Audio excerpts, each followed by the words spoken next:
It's story time! If you're new here, it's really good to listen to stories while in a blanket fort. So you probably want to build the blanket fort. And if you've been around a while, you also probably want to build a blanket fort because stories are better in blanket forts. So while you're taking a minute to build a blanket fort, I'm going to tell you that, as usual, this podcast, all of these stories are supported by patrons. And so if you're enjoying these stories and you would like to subscribe to the Patreon, receive bonus stories, offer me some support, you can do that on patreon.com/can I tell you a story, patreon.com/can I tell you a story. And you will receive bonus stories. There are a pile of bonus stories already waiting. There's a new one every month. And other things which you can read about over there. How's your blanket fort? Is it amazing? I hope it's amazing and that you're really comfortable because it's story time. Let's begin. A body crashes to the floor at his feet as Locke steps over the threshold. He tries to take a step backwards, but there's nowhere to go. Someone is pushing through from behind him, snarling in his ear to get out of the way. Locke steps over the bleeding head and smiles slightly as the man shoving him from behind trips over it and falls to the floor in a tangle of profanity. Edging along the wall towards a quieter corner, Locke looks around for the stranger, the ginger-haired man with warm hands, who earlier today slid a card into Locke's fingers with an enigmatic smile, a promise breathed in his ear like a secret. "You need to loosen up," the man had said. "Look at you. Come. You won't regret it." Locke was regretting it while he dressed himself, wondering when his wardrobe got so brown. Brown trousers, brown jacket, brown belt, brown wallet, brown paisley tie. He was regretting it while he was standing outside the building in the dark, listening to the chaos of voices swelling from within. He's regretting it now. The noise in the room is a headache, pounding in his skull. The stranger is nowhere to be seen. And yet, regrets aside, here's Locke. Here, where the Surrealists come out to play. The room is fire-blackened along one side, scorch marks and curling wallpaper. Some bright spark has put a no-diving sign next to a hole in the floor where the floorboards burned through. There's an elaborate chandelier made of red tin airplanes hanging from the ceiling, and a man straddling a stuffed flamingo trying to shoot them down, spitting peanuts from a bowl on the bar. A woman, full red skirt hitched up to her thighs and tucked into her knickers, plays something raucous on a badly tuned piano. Unlike the piano, she can sing. A line of drunks croon along in perfect three-part harmony, eyes half closed, slurring the words. Locke tries to blend in with the wallpaper, patterned with daisies like the yellow flower in his buttonhole. He feels like a fish gulping for something breathable and finding his water has been replaced with champagne. It's heady, and his airways are filled with bubbles. It's too much. He takes one faltering step back towards the door, which feels very far away. It flies open. All faces turn towards the 6 new pink leather-clad bodies in the room. The woman at the piano breaks the spell with a progression of ominous chords. Locke feels hysteria forcing its way through him. A laugh escapes with a squeak that chokes off when 6 heads swivel in unison towards him. 6 heads with unblinking eyes.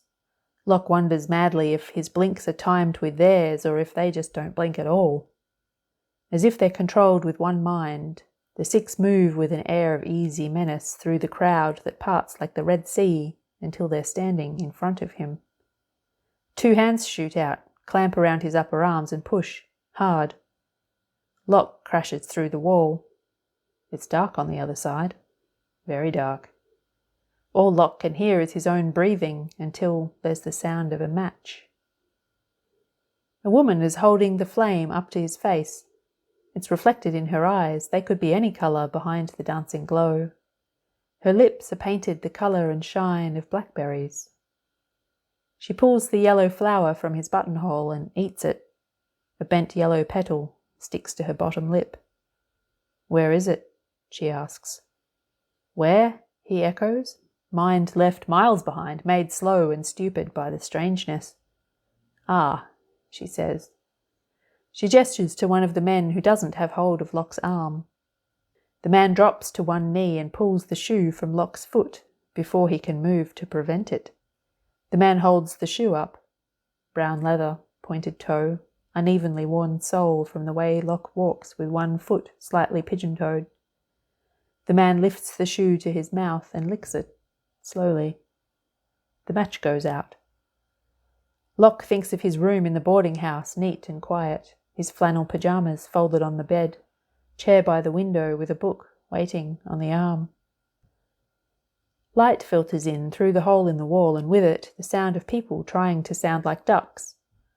Locke finds himself wanting to laugh again. The evening feels like a cartoon. There should be a perfect outline of his body in the plaster, but the hole's a jagged mess. Another match flares. He wonders if this is how the building caught fire the first time. Where is it? Asks the woman again. Loosen up, the ginger-haired, warm-handed man had said. Hard to be loose when his arms are being held so tightly. Although perhaps if someone else is holding him up, he could let go a little. Perhaps these two leather-clad strangers are doing some of the work for him so he doesn't have to work so hard at holding it all together. Locke leans forward, as far as he can, with both arms pinned. I won't tell you, he says. Ah, says the woman. She makes a small gesture to the other man. This man takes his time reaching into his breast pocket. He pulls out a pair of small, bright scissors and pinches the side of Locke's moustache between two fingers. The blades of the scissors slide together, metal, cold on his skin. The flame goes out. In the sudden dark, the after-image is bright white. The piano is going again, a melancholy tune that sounds like the player is mourning the end of the world. Is it the end of the world? How do you tell? Locke's life from just that morning feels like a dream he had once, a long time ago. An anomaly in this bright sea of living. The woman strikes another match. Where is it? She says once more. You won't regret it, the ginger-haired, warm-handed man had said. Could he be right? Could he be here, with no regrets? No thoughts of somewhere else, somewhere quieter, somewhere familiar. You know where it is, says Locke. The woman gestures. There's a light step behind Locke. He feels his pockets get heavy, trousers dragging against his belt. He can't turn his eyes on the flame burning down towards the woman's fingers. He opens his mouth. The woman douses the flame on his tongue. The hands on his arms let go, leaving patches of cold absence. By the time Locke stumbles across the jagged floor to the hole in the wall, the 6 figures have gone. If it wasn't for the squirming weight in his pockets, Locke wouldn't be surprised to find they were never there at all. He pokes his head through the hole. The light in the room has shifted to a muted neon blue. A man with a paintbrush taped to a broom handle is trying to paint God on the ceiling. Laughter swims through him again, and he can't remember the last time he felt this light. He sits on the floor with a beer in one hand with a small plastic seahorse floating in it. The other holds a pool cue with his tie fastened to the end of it. The tie dangles into the hole in the floor. His shirt is missing several buttons. There's lipstick on his collar. What are you fishing for? It's the woman in red who was playing the piano. Compliments, says Locke. Are they biting? Something is, says Locke. Is that a ferret in your pocket, or are you just... Oh, says Locke. His name is Winston. The one in the other pocket is Simone. The woman laughs. From across the room, the man with ginger hair and warm hands catches Locke's eye and sticks out his tongue. It's purple. Locke has no regrets.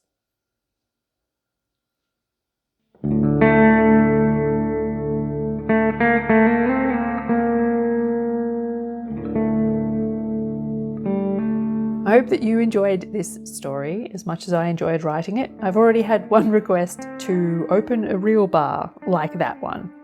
It's now on my bucket list. If you liked this story and you want more stories, perhaps you would like to become a patron. You will receive bonus stories, and you can read more about the bonus stories and all the other things on patreon.com/Can I Tell You a Story? patreon.com/Can I Tell You a Story? Until next time, please go hang out where the Surrealists come out to play and then come back and tell me about it, because life goals. I want to live there.